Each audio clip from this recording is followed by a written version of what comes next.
Em 14 de setembro de 2020, às 22 horas e 47 minutos, Maxime Levin, um especialista em segurança cibernética de 28 anos, estava configurando a rede sem fio em seu novo apartamento no complexo residencial Woodlands, em um subúrbio de Chicago. O que deveria ser um procedimento técnico comum transformou-se no início de uma das investigações mais chocantes na história do condado de Cook. Eu estava verificando pontos de acesso desprotegidos na rede do complexo. Esse é um procedimento padrão para avaliar vulnerabilidades, lembra Levin.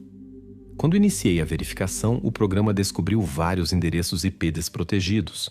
Entre eles, havia também câmeras de vigilância.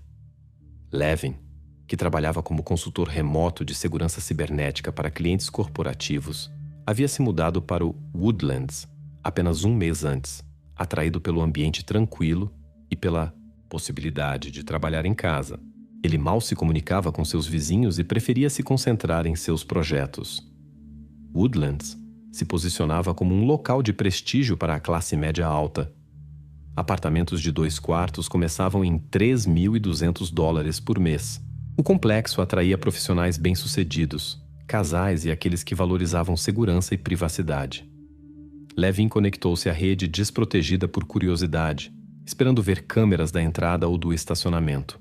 Em vez disso, seu computador mostrou 4 transmissões de vídeo do apartamento de alguém. A primeira coisa que vi foi um quarto vazio com paredes brancas, decoração minimalista, uma cama, uma mesa, uma cadeira. Nenhum objeto pessoal, brinquedos, livros ou pôsteres. E então, uma criança apareceu na imagem. Na tela havia um menino de aproximadamente 9 a 10 anos, magro, com cabelo curto. Ele estava sentado na beira da cama e olhava fixamente à frente, mal se movendo.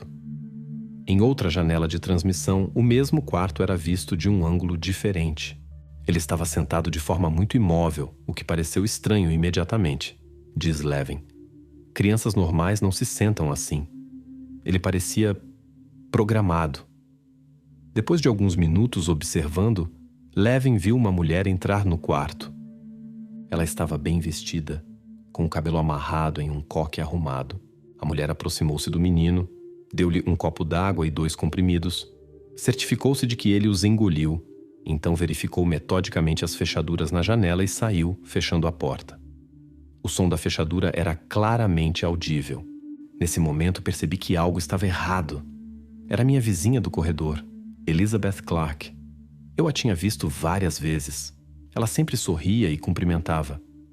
E em uma reunião de pais na escola local, ela foi apresentada como professora do ano. Nenhum dos encontros anteriores com Elizabeth havia dado a Levin motivos para suspeitas. A mulher de 41 anos trabalhava como professora de ensino fundamental em uma prestigiada escola particular e era frequentemente mencionada no jornal local em conexão com iniciativas educacionais e eventos beneficentes. Naquela mesma noite, Levin verificou as redes sociais de Elizabeth. Seu perfil no Instagram estava cheio de fotos de uma família feliz. Ela, seu marido Robert e sua filha adotiva de 12 anos, Mia. A última postagem, datada do mesmo dia, continha uma foto de Elizabeth e Mia em um concerto escolar com a legenda: "Tão orgulhosa da minha menina talentosa, mãe abençoada." Em nenhum lugar havia menções ao menino. Nenhuma foto, nenhuma palavra sobre uma segunda criança, diz Levin. E isso, apesar de publicarem regularmente detalhes de sua vida familiar, jantares em família, passeios, eventos escolares de Mia. Diante desse dilema ético, Levin decidiu continuar observando antes de soar o alarme. Nas próximas 48 horas, ele documentou os eventos no apartamento dos Clark. O menino era mantido em um quarto isolado com cortinas pesadas nas janelas. Todas as manhãs, às 7 horas, Elizabeth ou Robert traziam o café da manhã, sempre o mesmo mingau e um copo d'água. Às 8h30, a criança recebia comprimidos. Das 9 às 12, o menino trabalhava com livros didáticos na mesa sob observação da câmera. Às 12h30, almoço e mais comprimidos. Depois, mais 3 horas de estudo. Jantar às 18 horas, os últimos comprimidos às 20 horas e recolher às 21 horas. Sua vida era absolutamente regulamentada, sem desvios, sem espontaneidade. O menino se movia como um robô executando instruções. Ele nunca sorria, nunca chorava, praticamente não mostrava emoções. Particularmente perturbador para Levin foi a descoberta da vida dupla da família Clark.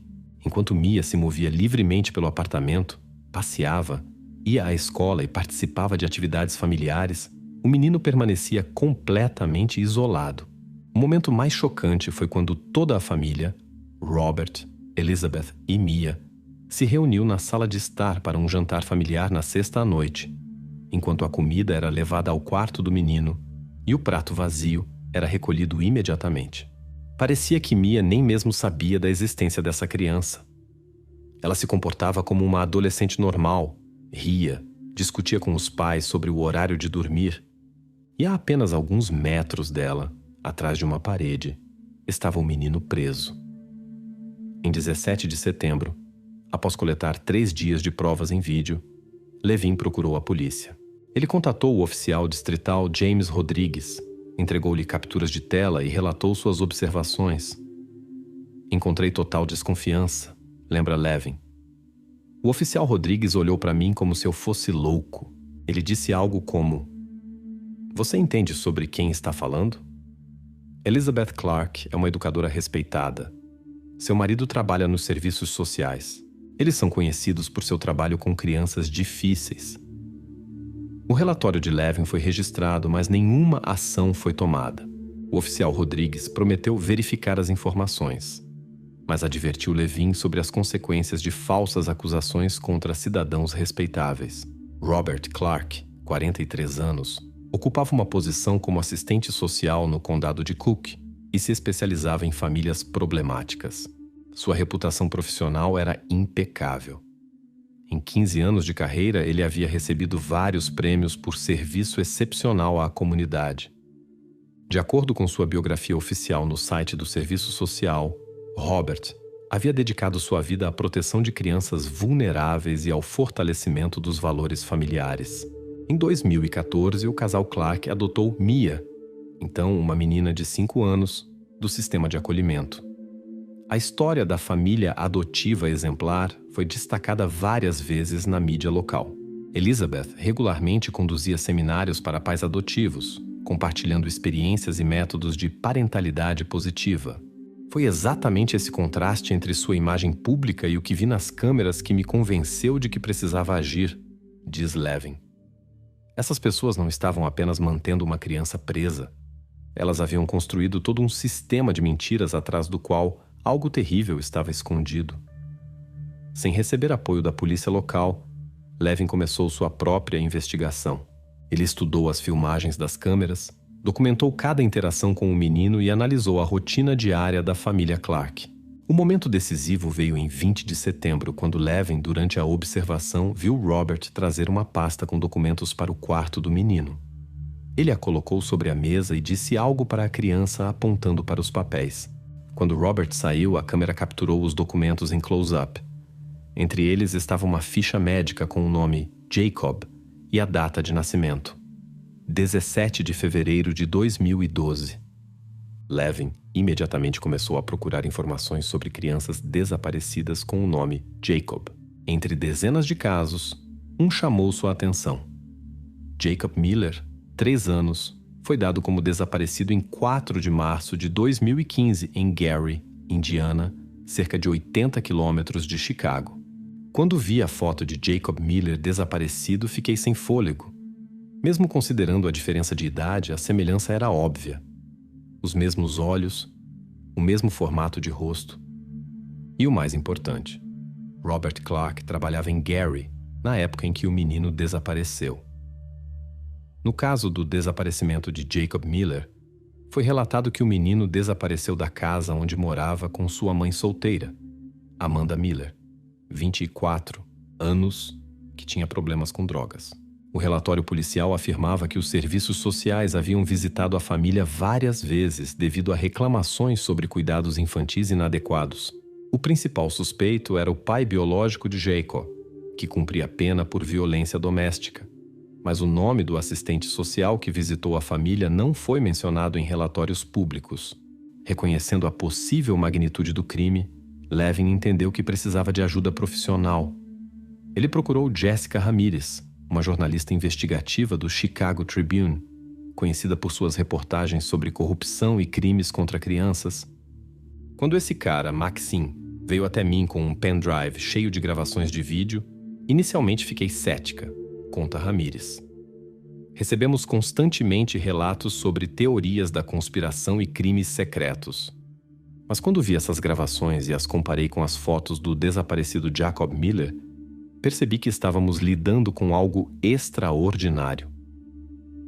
Em 23 de setembro de 2021, Levin e Ramirez se reuniram com o investigador Michael Carter, do Departamento de Assuntos Juvenis da Polícia de Chicago. Carter, um veterano policial de 51 anos com 22 anos de experiência, estudou cuidadosamente o material coletado por Levin. Lembro-me de assistir a esses vídeos e sentir meus cabelos se arrepiarem, diz o investigador Carter. Não era apenas um caso de abuso infantil. Era um sistema completamente pensado de isolamento e controle, implementado por pessoas que, devido à sua profissão, deveriam proteger as crianças. E o mais assustador, eles pareciam acreditar sinceramente que estavam fazendo algo certo. Após a reunião com o investigador Carter, a investigação passou para um novo nível. Para obter um mandado de busca legal, provas adicionais eram necessárias, e Carter decidiu autorizar uma vigilância legal do apartamento dos Clark. Estávamos em uma situação legal complicada, explica o investigador Carter. As provas originais de Levin foram obtidas de maneira ilegal e não poderiam ser usadas no tribunal. Mas elas nos deram razões suficientes para suspeitar e iniciar uma investigação oficial. Em 25 de setembro de 2021, a polícia instalou uma vigilância disfarçada da casa dos Clark. Ao mesmo tempo, o investigador Carter iniciou uma verificação completa das atividades profissionais do casal. Robert Clark, de acordo com os registros da agência social, realmente havia trabalhado em Gary, Indiana, de 2012 a 2015. Suas responsabilidades incluíam supervisionar famílias problemáticas, incluindo casos com pais que sofriam de dependência de drogas. Ele foi transferido para Chicago em abril de 2015, apenas um mês após o desaparecimento de Jacob Miller.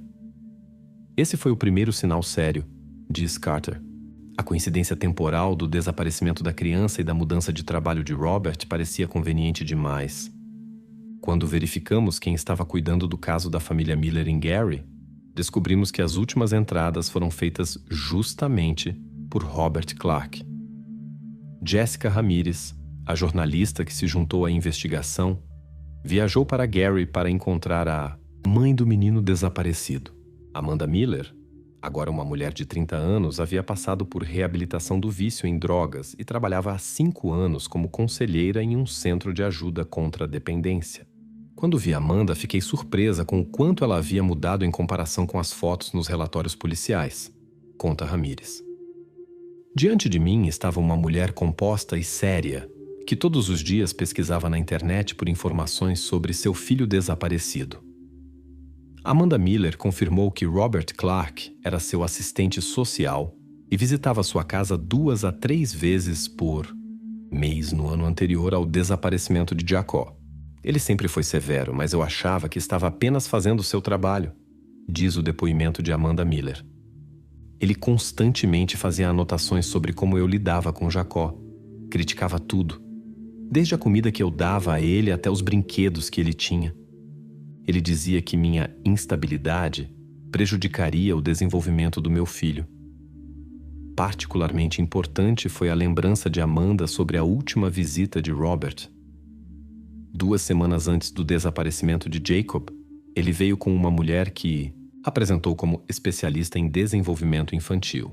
Eles fizeram alguns testes com Jacó e depois conversaram longamente entre si. Ouvi a mulher dizer: "Seu potencial é incrível, mas aqui nunca se realizará." Agora entendo que provavelmente era Elizabeth Clark. O relatório policial sobre o desaparecimento de Jacob, de 4 de março de 2015, afirmava que a criança havia desaparecido de sua cama durante a noite. A janela do quarto da criança estava aberta, embora Amanda afirmasse tê-la fechado antes de dormir. O primeiro a chegar foi um policial patrulheiro chamado por uma vizinha que ouviu os gritos de Amanda pela manhã. Robert Clark, como assistente social responsável, foi informado sobre o incidente e chegou ao local 45 minutos após a polícia. À luz dos novos dados, isso parece uma posição ideal para manipular a investigação, observa o investigador Carter. Clark teve acesso aos arquivos do caso desde o início e poderia direcionar a investigação na direção que desejasse. A principal suspeita recaiu sobre o pai biológico de Jacob, Eric Peterson, que tinha antecedentes criminais por violência doméstica. No entanto, Peterson tinha um álibi sólido. Na noite do desaparecimento, ele estava a 120 milhas de Gary, o que foi confirmado por gravações de câmeras e depoimentos de testemunhas. Paralelamente à investigação do passado, a equipe do investigador Carter continuou observando a situação atual. Em 28 de setembro, técnicos instalaram microfones direcionais que podiam gravar sons do apartamento dos Clark. As gravações confirmaram a suspeita. No apartamento havia realmente uma criança que não era vista por vizinhos ou visitantes. Ouvimos uma voz infantil baixa, repetindo mecanicamente um texto, testemunha o especialista técnico David Chen. Não era uma fala infantil comum, mas uma repetição monótona como se fosse decorada. E a voz de um adulto, uma mulher, corrigindo-o quando errava. Em 29 de setembro, uma imagem térmica confirmou a presença de uma pessoa de pequena estatura em um cômodo que, segundo a planta, deveria ser um armário. A análise mostrou que os parâmetros físicos desta pessoa correspondiam a uma criança de 9 a 10 anos. Maxine Levin continuou documentando a atividade das câmeras de vigilância, concentrando-se nos detalhes da vida do menino e nas interações com o casal Clark. O mais perturbador era como eles o tratavam, diz Levin. Não havia crueldade no sentido comum. Eles não o espancavam, não gritavam. Em vez disso, havia uma frieza emocional absoluta. Eles o tratavam como um objeto de experimento. As gravações mostraram que o menino passava até 8 horas por dia com livros didáticos e cadernos de exercícios. Elizabeth verificava regularmente seu trabalho e marcava erros com uma caneta vermelha. Respostas corretas eram recompensadas com uma porção extra de comida ou 30 minutos de tempo livre, que a criança geralmente passava sentada imóvel junto à janela com as persianas abaixadas. A investigação revelou um regime rigoroso de controle medicamentoso. 3 vezes ao dia, o menino recebia comprimidos que, a julgar pelas embalagens, eram medicamentos psicotrópicos potentes, incluindo Ritalina e Zoloft, usados para tratar hiperatividade e depressão. Esses medicamentos não são prescritos para crianças sem indicações médicas sérias, explica a doutora Nina Kowalski, uma psiquiatra infantil que assessorou a investigação. Particularmente preocupante era a falta de qualquer supervisão médica. De acordo com as gravações, a dosagem era alterada segundo o critério de Elizabeth, sem consulta com especialistas. Em 1º de outubro de 2021, durante a troca de turno de Robert Clark, o investigador Carter conseguiu obter informações importantes do guarda do estacionamento do complexo Woodlands. Manuel Garcia trabalhava no complexo desde sua inauguração e conhecia todos os residentes.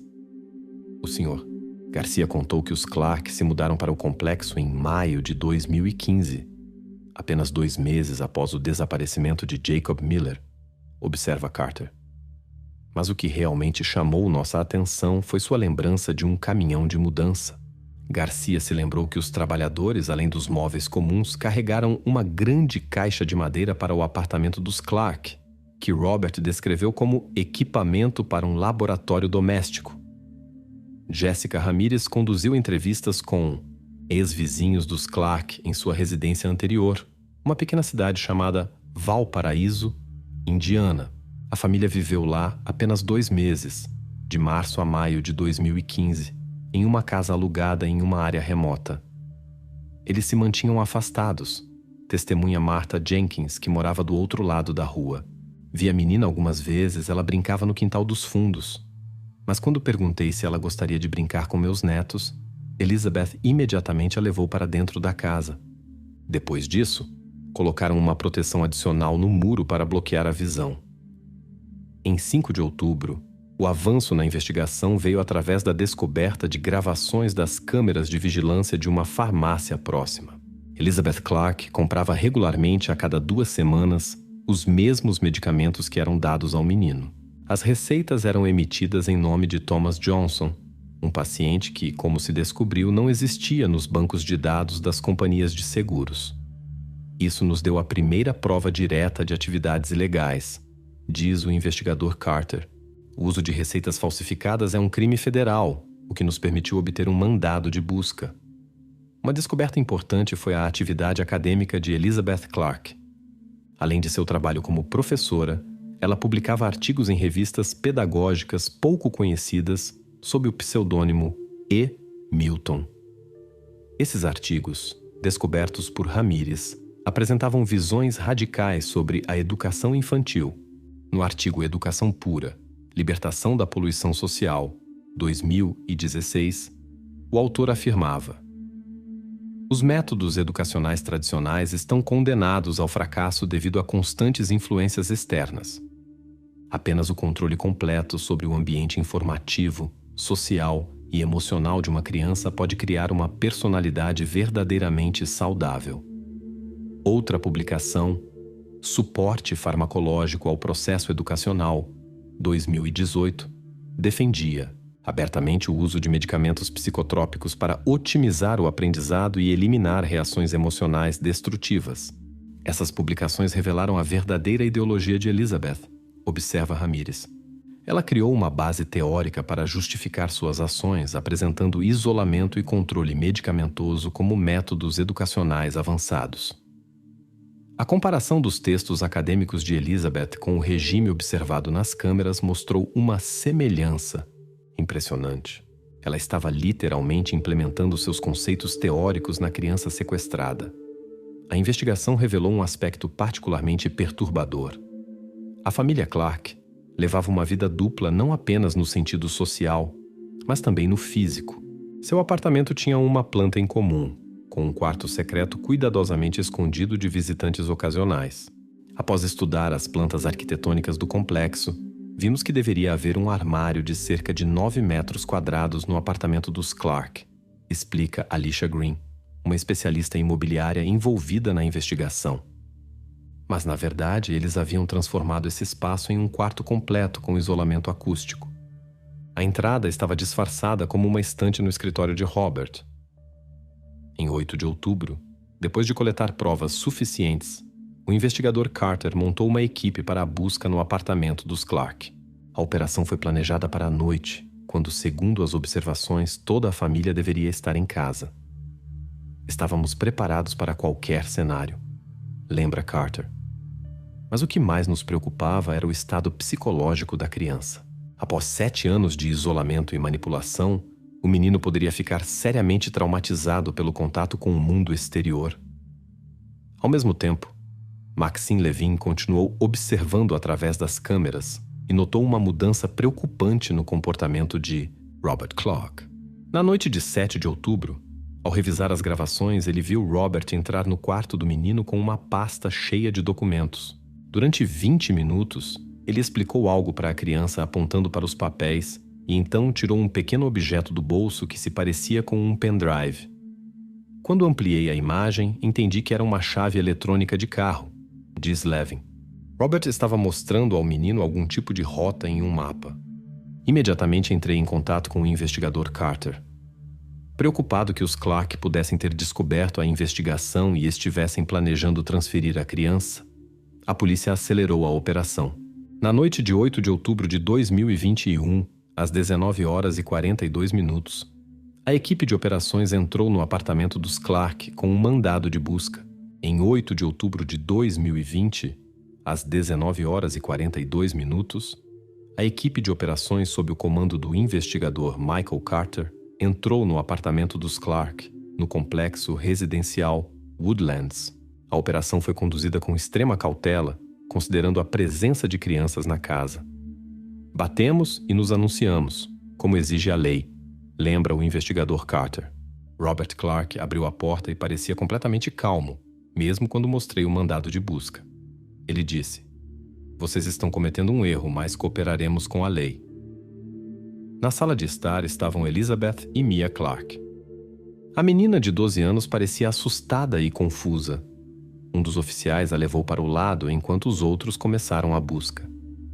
Elizabeth manteve uma calma glacial, conta a oficial Júlia Rodrigues, que participou da operação. Ela parecia esperar que saíssemos de mãos vazias. Até nos ofereceu café. Foi um momento surreal. A busca concentrou-se no escritório de Robert, onde, segundo a planta do apartamento, deveria estar a entrada para o quarto escondido. Uma grande estante, cheia de literatura especializada sobre psicologia e pedagogia, ocupava toda a parede. Não havia mecanismos ou alças visíveis. Pressionei aleatoriamente a lombada do livro Fundamentos da Psicologia Comportamental e parte da estante deslizou para o lado, diz o oficial Edward Murphy. Era uma passagem secreta de verdade, como nos filmes. Atrás dela abriu-se um corredor curto que levava a uma porta trancada. Robert Clarke, ao ver que o quarto secreto havia sido descoberto, inesperadamente mudou seu comportamento. "Vocês não entendem o que estão fazendo. Nós o salvamos. Criamos condições ideais." Estas palavras estão registradas no relatório do oficial Murphy. A porta para o quarto estava protegida com 2 fechaduras. Depois que Robert se recusou a entregar as chaves, os oficiais foram forçados a arrombá-la. No quarto de aproximadamente 9 metros quadrados, com cortinas densas na única janela, encontraram um menino sentado na beira de uma cama arrumada. Ele não parecia assustado ou surpreso, testemunha o investigador Carter. Ele simplesmente nos olhou com curiosidade, como se fôssemos parte de um experimento. Quando me apresentei e disse que tínhamos vindo para ajudar, ele perguntou: "Vocês são os novos professores?" O menino vestia uma camiseta branca limpa e calças cinzas. Fisicamente parecia bem cuidado, mas notavelmente magro para a sua idade. No quarto, reinava uma ordem perfeita. Livros didáticos empilhados organizadamente na mesa, cadernos alinhados nas bordas, a cama perfeitamente arrumada. Na parede havia a única decoração, uma tabela com a programação diária e marcações para tarefas concluídas. De acordo com o relatório médico, elaborado no local pela paramédica Rachel Gordon, o menino não mostrava sinais visíveis de violência física ou lesões, mas apresentava todos os sinais de trauma psicológico e institucionalização. Sua linguagem era mecânica, com vocabulário limitado, consistindo principalmente de termos acadêmicos e frases formais. Quando perguntei seu nome, ele respondeu: "Sujeito J.17, conta Carter." Só depois de várias tentativas ele disse: "Às vezes, eles me chamam de Jacob." O menino foi imediatamente colocado sob os cuidados dos serviços sociais e transportado para o Hospital Infantil de Chicago para uma avaliação completa. Um teste de DNA, realizado no dia seguinte, confirmou que era realmente Jacob Miller, que desapareceu em 4 de março de 2015. Robert e Elizabeth Clarke foram presos sob acusação de sequestro de criança, privação ilegal de liberdade, abuso infantil e falsificação de receitas médicas. Durante a busca no apartamento foi encontrada extensa documentação que confirmava o caráter sistemático de suas ações. No cofre no quarto dos Clarke, encontramos dezenas de cadernos com anotações que Elizabeth mantinha desde o sequestro de Jacob, diz o investigador Carter.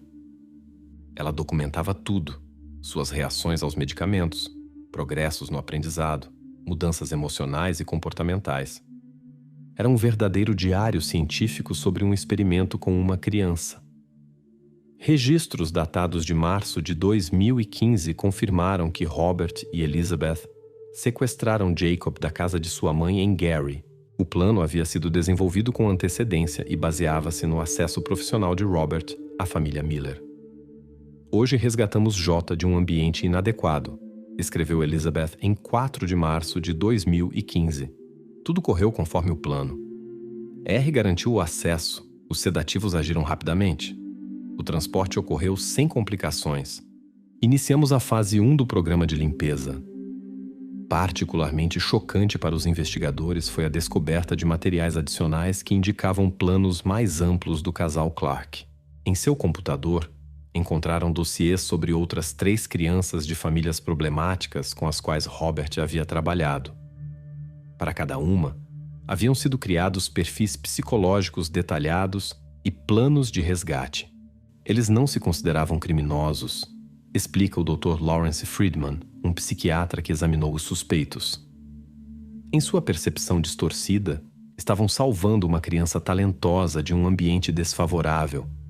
Chamavam isso de adoção seletiva e projeto educacional. Segundo o depoimento de Robert no interrogatório, a ideia de salvar Jacob surgiu depois que Elizabeth realizou um teste não oficial com ele e o classificou como criança potencialmente talentosa.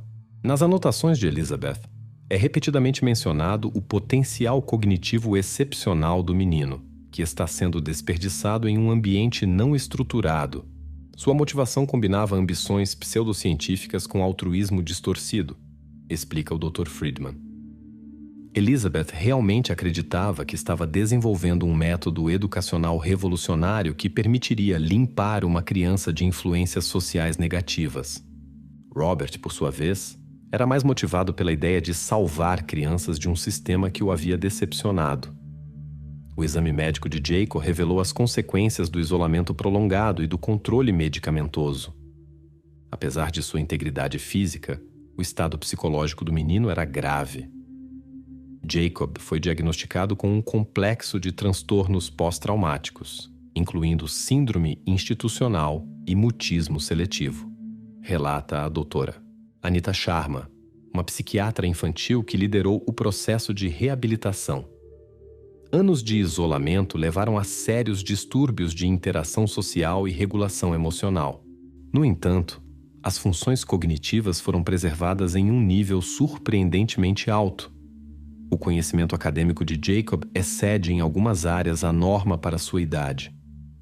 Um aspecto separado da investigação foi o papel da filha adotiva dos Clark, a menina de 12 anos, Mia. Interrogatórios e avaliações psicológicas mostraram que a menina realmente não sabia da existência de Jacob. Mia nunca teve permissão para entrar no escritório de seu pai sem acompanhamento, explica a psicóloga infantil Jennifer Osborne, que trabalhou com a menina após a prisão dos pais. Os Clark criaram para ela um mundo completamente separado, livre e aberto, em contraste com o isolamento rigoroso de Jacob. Mia era sua boneca de vitrine, a prova de seu sucesso como pais. Nos interrogatórios, Mia contou que às vezes ouvia sons estranhos vindo do escritório de seu pai, mas quando perguntava sobre isso, Elizabeth explicava que eram gravações de áudio para pesquisa. Os pais insistiam firmemente que ela nunca perturbasse seu pai durante suas sessões de trabalho e não entrasse em seu escritório sem convite. Amanda Miller, a mãe biológica de Jacob, recebeu a notícia de que seu filho havia sido encontrado em 9 de outubro de 2021. Após 7 anos de busca e incerteza, sua reação foi emocionalmente complexa. Eu sempre soube que ele estava vivo, diz Amanda em sua primeira entrevista após o encontro de seu filho. Mas nunca pude imaginar o que ele estava passando. O mais difícil é compreender que a pessoa que deveria ajudar nossa família usou sua posição para destruí-la. O reencontro entre mãe e filho ocorreu em 15 de outubro, depois que psicólogos prepararam ambos para o encontro. O processo foi difícil. Jacob não se lembrava de sua mãe e inicialmente reagiu com cautela a ela. Elizabeth havia convencido o menino de que sua mãe biológica estava morta, explica a doutora Sharma. Para ele, o encontro com Amanda foi praticamente conhecer uma nova pessoa. Foram necessárias várias sessões para estabelecer um contato inicial. O processo judicial contra Robert e Elizabeth Clark começou em 18 de janeiro de 2022. O julgamento atraiu a atenção da mídia nacional e de especialistas em proteção infantil. O casal não se declarou culpado de nenhuma das 15 acusações e insistiu que agiram no interesse da criança. O sistema constantemente falha com as crianças, declarou Elizabeth Clark em seu discurso ao tribunal. Demos a Jacob o que nem sua verdadeira mãe nem o Estado podiam dar: desenvolvimento estruturado, proteção contra o caos e foco na educação. Sim, recorremos a medidas extremas, mas apenas porque o sistema não nos deixou escolha. A defesa baseou-se no argumento de um transtorno mental dos acusados, altruísmo forense e convicção patológica da correção de suas ações. No entanto, a acusação apresentou amplas evidências da premeditação e planejamento do crime. Em 12 de abril de 2022, o júri considerou o casal Clark culpado de todas as acusações. Em 27 de maio, o juiz Richard Conley condenou cada um deles a 25 anos de prisão sem possibilidade de liberdade condicional durante os primeiros 15 anos. Este crime é particularmente grave porque vocês usaram seu conhecimento especializado e acesso a famílias vulneráveis para cometê-lo, declarou o juiz Conley na sentença. Vocês não apenas roubaram 7 anos de vida normal de uma criança, mas o fizeram sob o disfarce de estruturas que deveriam proteger as crianças. Após a conclusão do processo judicial, Jacob e Amanda Miller mudaram-se para um local secreto sob novos nomes. De acordo com relatos raros de profissionais envolvidos no programa de reabilitação, Jacob está fazendo progressos lentos, mas constantes. O processo de recuperação após tal trauma leva anos, mas Jacob tem todas as chances de uma vida normal, relata a doutora Sharma. Suas habilidades intelectuais são realmente altas, e agora, recebendo um ambiente social saudável, essas habilidades podem se desenvolver plenamente, mas não mais como resultado de um experimento, e sim como um desenvolvimento natural. Maxime Levin, cuja descoberta acidental levou ao resgate de Jacó, fundou em 2022 a organização sem fins lucrativos Testemunhas Digitais, que se dedica ao desenvolvimento de soluções tecnológicas éticas para a proteção infantil. Esta história mudou minha vida, diz Levin. Entendi que a tecnologia pode não apenas ser uma ferramenta para violar a privacidade, mas também um meio de proteger os mais vulneráveis. Hoje, nossa organização trabalha no desenvolvimento de sistemas que ajudam a prevenir casos semelhantes, sem violar direitos legítimos à privacidade. O caso Jacob Miller levou a uma séria revisão dos protocolos no sistema de proteção infantil. Em 2023, foi aprovada a Lei Jacob, que estabelece novos padrões para a verificação de assistentes sociais e o monitoramento regular de crianças em risco.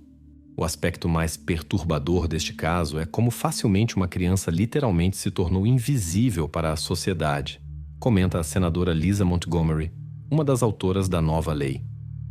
Jacob estava em um apartamento em um complexo residencial densamente povoado por 7 anos, e ninguém notou sua ausência no sistema. Este é uma falha sistêmica que precisamos corrigir. A avaliação psiquiátrica do casal Clark, realizada após a sentença, revelou uma combinação complexa de transtorno de personalidade narcisista, paranoia e a chamada Síndrome do Salvador.